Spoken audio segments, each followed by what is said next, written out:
तुम्हाला माहिती आहे, की तुम्ही झोपेत सुद्धा एखाद्याचा बिझनेस ग्रो करून देऊ शकता किंवा स्वतःचाही बिझनेस ग्रो करू शकता. ही एक जादू नाहीये, तर हे आहे एआय ऑटोमेशन. जसं की आपण एखाद्याच्या पोस्टवर जेव्हा लिंक टाकतो आणि आपल्याला ऑटोमॅटिकली लिंक येते, त्याला बोलतात एआय ऑटोमेशन. पण हे ऑटोमेशन रिअल वर्ल्डमध्ये खूप मोठ्या-मोठ्या कारणांसाठी वापरलं जातं. जसं कोणाला ईमेलची रिप्लाय द्यायची असेल किंवा फॉर्म सॉर्ट आउट करायचे असतील, डेटा एका ठिकाणाहून दुसऱ्या ठिकाणी पोहोचवायचा असेल. थोडं वरतून जातंय का? सगळं एकदम शॉर्टकट, एकदम सिंपल लँग्वेजमध्ये मी या सगळ्या व्हिडिओजमध्ये सांगणार आहे. तर नमस्कार, मी पूजा. मी एक कॉम्प्युटर इंजिनिअर स्टुडंट आहे. पण आता सध्या मी स्किल्सच्या जोरावर फ्रीलान्सिंग करून पैसे कमवते. ते कसं हे बघण्यासाठी माझा यूट्यूब चॅनलला नक्की सबस्क्राईब करा. आणि आजचा टॉपिक आहे N10 आणि एआय ऑटोमेशन. आता ह्या N10 पासून एआय एजंट्स कसे बनवायचे आणि ते कसे विकायचे, हे सगळं मी या पूर्ण सिरीजमध्ये सांगणार आहे. त्यामुळे सबस्क्राईब नक्की करा. तर आता पाहूया N10 काय असतं. तर N10 ही आता इथे तुम्हाला दिसतंय N10चा लोगो आहे हा.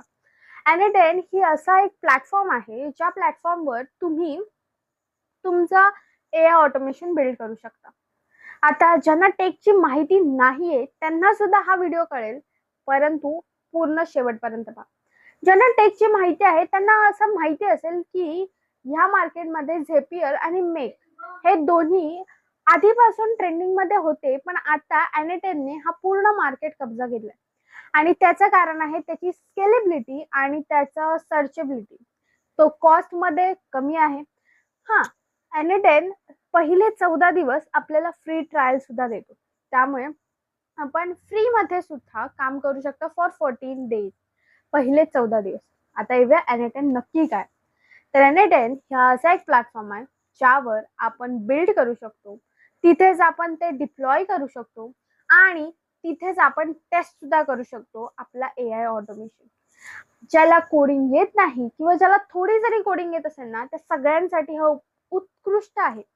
म्हणजे कोडिंगची ह्याच्यात अजिबात गरज नाही. त्याच्यामुळे तुम्ही टेक बॅकग्राऊंड मध्ये असाल नसाल काहीची गरज नाहीये. तुम्हाला हे नक्की कळेल. आता दुसरा पॉइंट, एआय ऑटोमेशन हे असं आहे की ते त्या प्लॅटफॉर्म मध्ये तुम्हाला फक्त ड्रॅग आणि डिप्लॉय करायचं. म्हणजे तुम्ही फक्त खेचून आणायचं आणि पुढे ते बनवत जाणार. आता ते कसं तेही कळेल. पण त्यासाठी फंडामेंटल खूप गरजेचं आहे आणि त्यासाठीच हा व्हिडिओ आहे. पहिली गोष्ट, एआय ऑटोमेशन म्हणजे काय? जर त्याची प्रेडिक्टेबल व्याख्या बघितली तर ती अशी आहे: a predictable set of predetermined actions. Predetermined म्हणजे आधीच ठरवलेल्या वस्तू. That transfers data from one place to another place. ज्या एका डेटा पासून दुसऱ्या डेटाकडे ट्रान्सफर करतात डेटा. म्हणजे आता ह्याची एकदम सोपं उदाहरण मी सांगते तुम्हाला. म्हणजे काही गोष्टी आहेत ना, त्या आपण ठरवलेल्या असतात आणि त्याच आपल्याला क्रमाने वापरायचे असतात. उदाहरण घ्या, तुम्ही तुमचं एखादं रेस्टॉरंट आहे आणि तुमच्याकडे ग्राहक येतो, ऑर्डर देतो. ठीक आहे. आता तुमची ठरवलेली pre determined action of set काय? ग्राहक ऑर्डर बघायची, ती ऑर्डर शेफला सांगायची, शेफ ती ऑर्डर बनवणार आणि मग ती ऑर्डर पॅक करून किंवा मग ती ऑर्डर तुम्हाला थाळीत सजून त्या कस्टमर पर्यंत द्यायची. हा प्री डिटरमाइंड सेट आहे की ग्राहकाला ऑर्डर आली की हे असंच होतं. हे असतं एआय ऑटोमेशन. फक्त आता हे एआय ऑटोमेशन काय करतं, तर ते सेट मध्ये सॉफ्टवेअर मध्ये होतं. हे आपण फिजिकली करतो, हे आपण सॉफ्टवेअर मध्ये बघतो. अजून एक रिअल वर्ल्ड मधला एक्झाम्पल. माझी कंपनी आहे आणि मला फॉर्म्स हवेत. म्हणजे मला मला एक चांगला असा मोठा ऑर्गनायझेशन करायचं आहे आणि मला ना त्याच्यासाठी फंडरेजर करायचं. पण मला माझ्या कंपन्यांसोबत अजून चांगल्या कंपन्या, एक आयसीबी बोलतात ज्याला आयडियल कस्टमर जे असतात ना, तशा कंपन्या मला हव्यात. तर मी फॉर्म रिलीज केले मार्केटमध्ये आणि ते फॉर्म कंपन्यांनी भरले. आता ज्यांनी भरले त्यांच्याकडे कंपन्या नाहीत, तर तो फॉर्म डायरेक्टली रिजेक्ट होईल. अशा कंपन्या आहेत ज्यांचं थोडं स्टँडर्ड लो आहे किंवा माझ्या अटींमध्ये ते बसत नाही, थोडं लो क्वालिटीमध्ये, तर त्या कंपन्यांना मी ईमेलमध्ये सिक्वेन्समध्ये टाकेन की त्यांना ईमेल जाईल की यू विल बी लेटिंग गो, की आम्ही तुम्हाला कळवू की तुम्ही सिलेक्टेड आहात की नाही यासाठी, असा एक ईमेल देईल किंवा अजून काही. ज्या हाय व्हॅल्यू कंपनीज आहेत, ज्या खरंच मला हव्यात, त्या कंपन्यांना मी डायरेक्टली मेसेज पाठवणार आणि तो मेसेज ड्राफ्ट असेल. मग आता हे करायला समजा मला दिवसात 500 फॉर्म आले आणि मी त्याच्यासाठी एखादा माणूस बसवला, तर त्याला किती वेळ लागेल? आणि एआय ऑटोमेशन ते काम आल्या आल्या लगेच करते. म्हणजे एआय ऑटोमेशनने आज आपला वेळ वाचवलाय, मॅन पॉवर वाचवले, बरोबर. तेच रिपिटेटिव्ह कामं करताना कंटाळा येतो माणसाला, मग तेच काम एआय ऑटोमेशन फटकन करतं.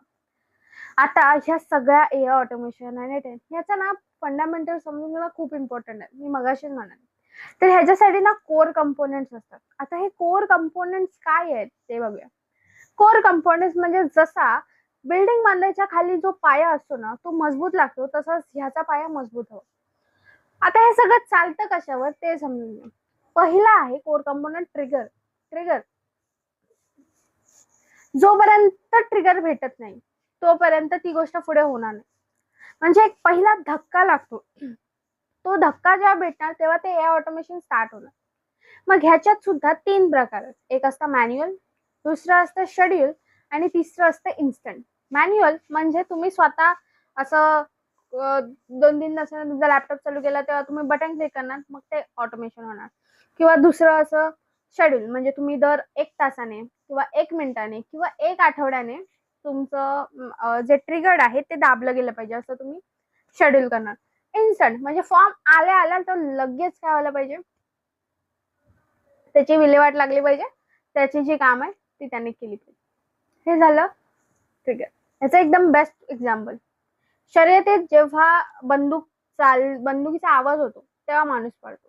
किंवा ज्या माकडाच्या चाव्या असतात, म्हणजे लहान पोरांकडे जी खेळणी असतात, त्या माकडाला चावी दिल्याशिवाय तो उडी मारत नाही. म्हणजे तो ट्रिगर्ड आहे, चावी देणं हा ट्रिगर्ड आहे. पंखा चालू करायचा आहे किंवा मला लाईट चालू करायची आहे, जोपर्यंत मी बटन ऑन नाही करत, जोपर्यंत मी तिथे ट्रिगर नाही देत, तोपर्यंत ते चालू नाही. कळलं? दुसरा मेन इम्पॉर्टंट आहे फिल्टर. फिल्टर म्हणजे गाळणी.